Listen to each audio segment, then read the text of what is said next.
Hi everyone, Shika here with NarcDojo, where we discuss pathological narcissism, spirituality, personal development, and raising your awareness. In today's video, I'm coming to you with another car video.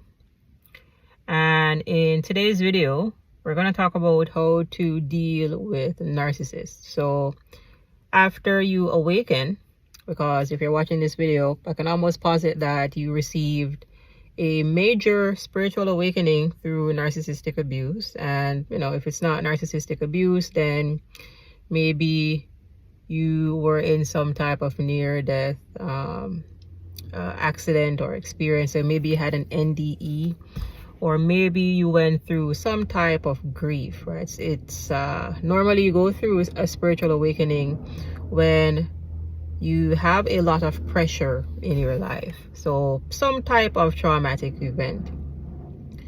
Now, even after you awaken, narcissists still exist. All right, narcissists exist similar to how ticks exist, mosquitoes exist, leeches exist. All right, there are different types of animals on this planet. There are parasitic animals, there are mammals, reptiles, amphibians, etc. So the thing is, after you awaken, you should have more control over how you interact with these people. I'm using the word people here loosely, because narcissists really are walking vessels for malevolent entities. Now, how you deal with a narcissist, how you interact with these narcopaths, really depends on the environment that you are in. So, you could be at work, or maybe you're going to the stores, the supermarket, etc. Or you maybe are dealing with narcissists in your family. However, one thing that you should know when you're dealing with narcissists is that they are boundary testers and boundary pushers. So you have to maintain very firm boundaries. There's a popular saying where it goes, if you give some people an inch, they will take a mile. You should not give narcissists anything. Do not give them an ounce of your energy. So it is important that you remain indifferent. This is what we call the gray rock technique when you're dealing with these highly parasitic individuals, because they feed on emotions.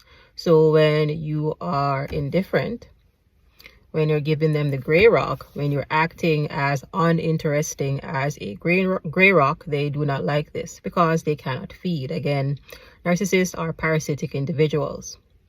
You're dealing with energy vampires. So they can't feed on your energy, then a lot of times you will see where they blow their top and they get very angry with you, because again, you are cutting off their supply.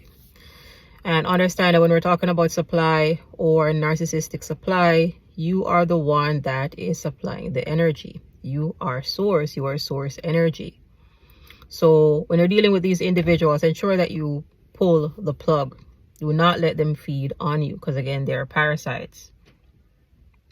So you could be dealing with narcissistic family members, and some of these people, you just have to block them. Do not give them an avenue to talk to you. And if they try to come through other family members to connect with you, then you may have to distance yourself from those flying monkeys or those other family members. Other times, you may be dealing with narcissists, just out and about. Maybe you're at the gas station, maybe you're at the supermarket. And sometimes if because if you can discern, you can kind of detect who the dead are from the living. Sometimes you don't even have to look them in the eyes. While you're looking in their eyes, they're already dead. You look them in the forehead. And again, you act very indifferent or gray rock. Yep. And you just keep walking along. Because what they're trying to do is provoke you to get some kind of reaction out of you. And this is how these people operate. So you do not cuddle narcissists. You do not nurture narcissists. You do not nurture a parasite. You remove parasites. Okay? And when it comes to intimate relationships, if you're still in a entanglement with a narcissist, you most likely then will have to implement the gray rock technique until you can go as little contact as you can or no contact. Because when you're in an intimate setting, they're going to be definitely trying to provoke you to pull some type of energy out of you. Because again, this is how these people feed. They're energy vampires. They're highly parasitic. They're highly unhealthy people.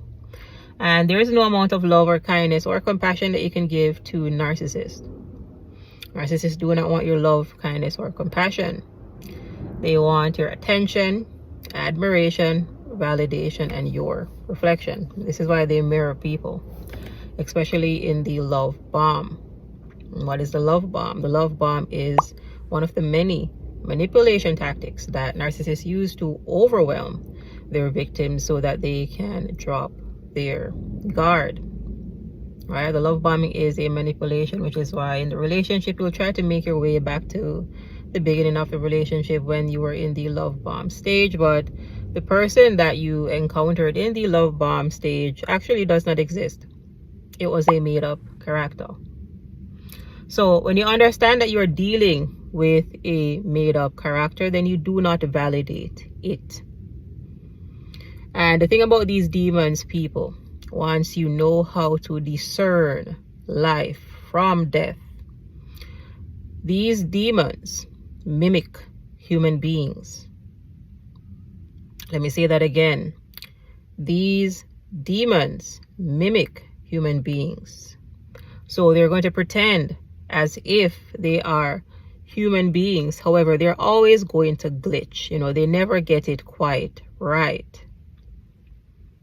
There's always a fault.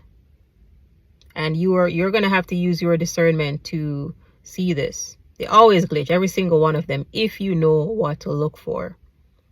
Narcissists will say and behave in whatever the manner. So they're going to do and say whatever they need to get you to buy into their scam, to buy into the false mask that they are wearing to deceive you.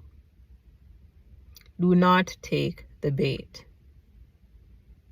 You really are being set up for a fall. So when it comes to like a narcissistic coworker or a narcissistic friend, for example, they're going to come in and give you a lot of false compliments. These false compliments is what you could call flattery. And understand that flattery is false. Compliments are true. So it really begs the question then, if this person is interacting with you, and in your first interaction, they're coming in with these false niceties, what intention does this person have with you? Cannot be anything good if they're coming in fake. And narcissists also know that they are fake. They are envious, deeply envious people. They envy your light. They envy your confidence. They envy the way that you dress, which is why a lot of times you will see that they start imitating you. Because they believe, again, in their demented mind, when they come around you and they siphon off your energy, they use your energy to kind of change themselves for a couple of seconds, you know, days, weeks, months, etc. But they can never really maintain it because it's not their energy. They're thieves. And they cannot survive on their own, which is why they must attach themselves to other people because, again, they're parasites, just like a tapeworm. Just like a mosquito, just like a leech. They must attach to someone else for them to survive. Which is why I see it in these comments here on TikTok and YouTube, where after the relationship, when, you know, the narcissist doesn't find an adequate source of supply, they look horrible. You know, could be somebody in their 30s and they look like they're in their 50s or 60s. That is what happens when they cannot feed. Understand that narcissists do not have the ability to self-reflect and self-generate. And that is what you have the ability to do as an empathetic, kind person, chosen ones, star seeds, light workers, etc. You can regenerate your energy. You can build yourself back up. Narcissists are parasites. The narcopaths are parasites, and they must attach themselves. They must plug themselves into other people to boost their energy, because they are energy vampires. So, in closing, do not give these parasites any of your energy. Do not even look them in the eyes if you do not have to. And I'm telling you, people, even just a glance, even just a small stare into your eyes, these people are feeding. And, you know, that gives them like a couple of gallons of gas to keep them, you know, moving on. They're very parasitic individuals. So if you don't even have to look them in the eyes, don't. Look them in the forehead. They don't exist. That person is wearing a mask to deceive you. It is important that you understand to discern truth from falsities. Dead, the walking dead from the living. So that's the quick message for today. That is what has been on my mind, and I thought I would share that today before I get on the computer. So as always, give this video a like, share the videos, save the videos. If you have any questions or feedback, go ahead and leave that in the comment section, and I'll see you in another video.